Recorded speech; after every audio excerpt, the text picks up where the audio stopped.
And so really drilling down on how creativity comes to you and moves through you is really an incredible part of a healing process as well, right? Not just about bringing your purpose and passions to the world, but going deep into the truth of who you are.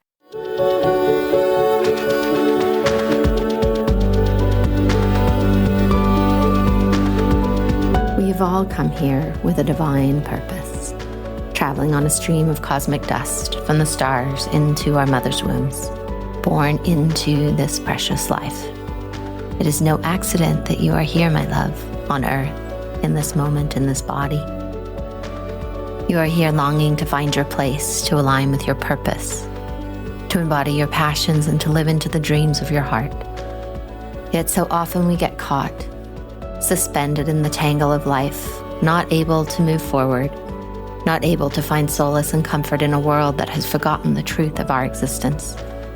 As we begin to remember, as we peel back the layers, as we come together to uncover our unique gifts and reconnect with our authentic selves, we are able to see another way of being, a new possibility, a different life waiting to be lived.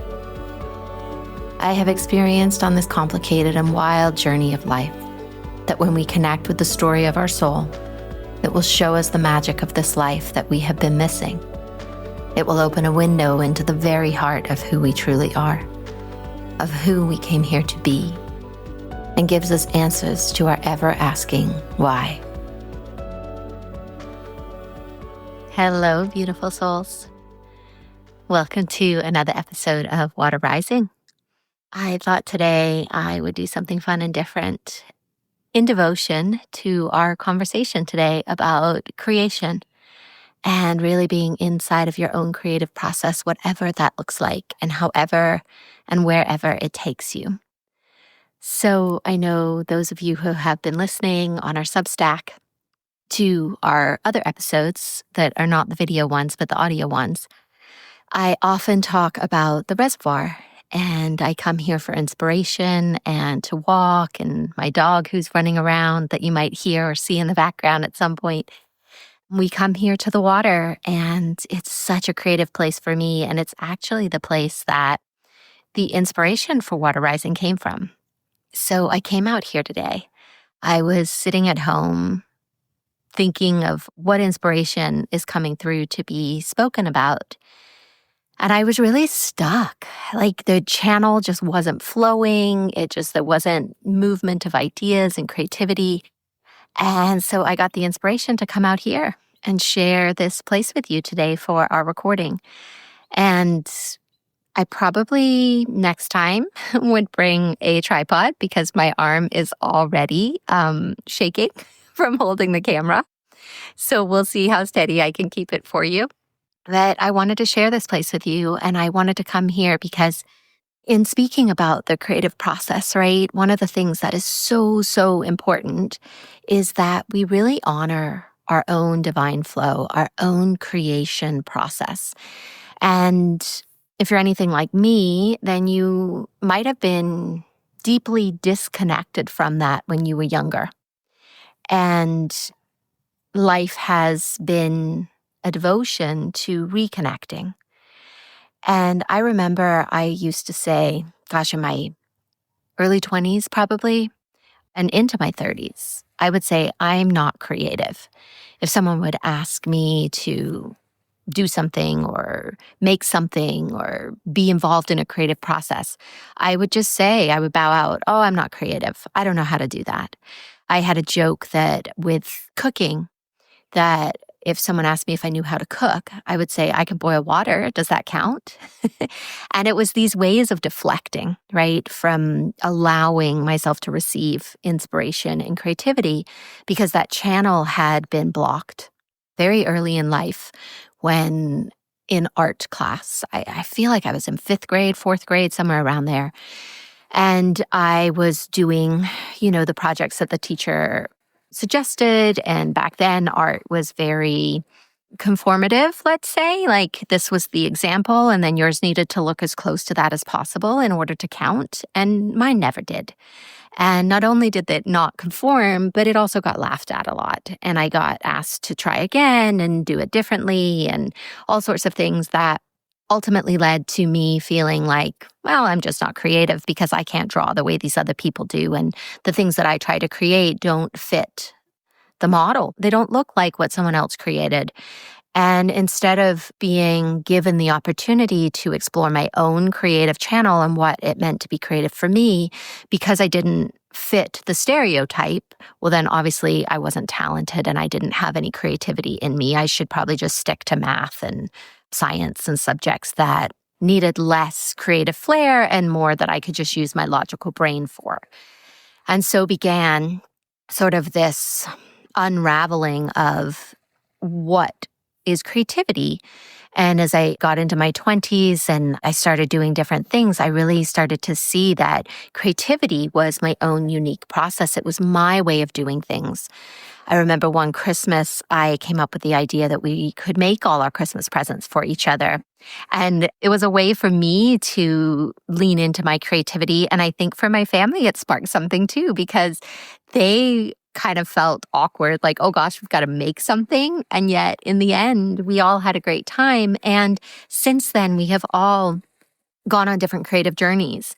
So just the willingness to make something changes us. It changes our frequency and the way that we're being in the world. And now it's at 52?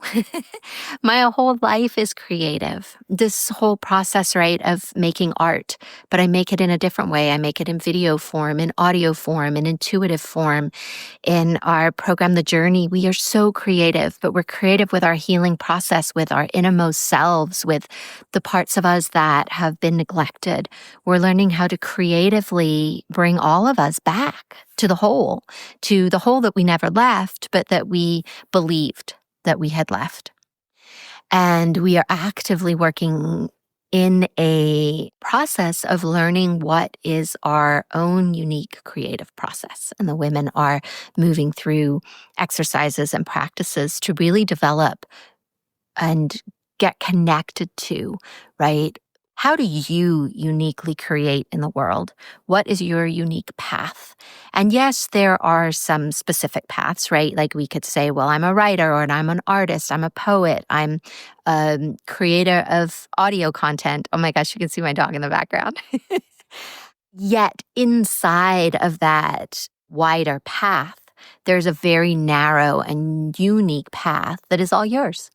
And the more that you can hone in on how do you create, how do you move through the world in your unique way, then this opens up places inside you that may have been closed down. And some of you, maybe you are already creative, right? You didn't lose that draw inside you. Like it always stayed alive and it always has been part of you.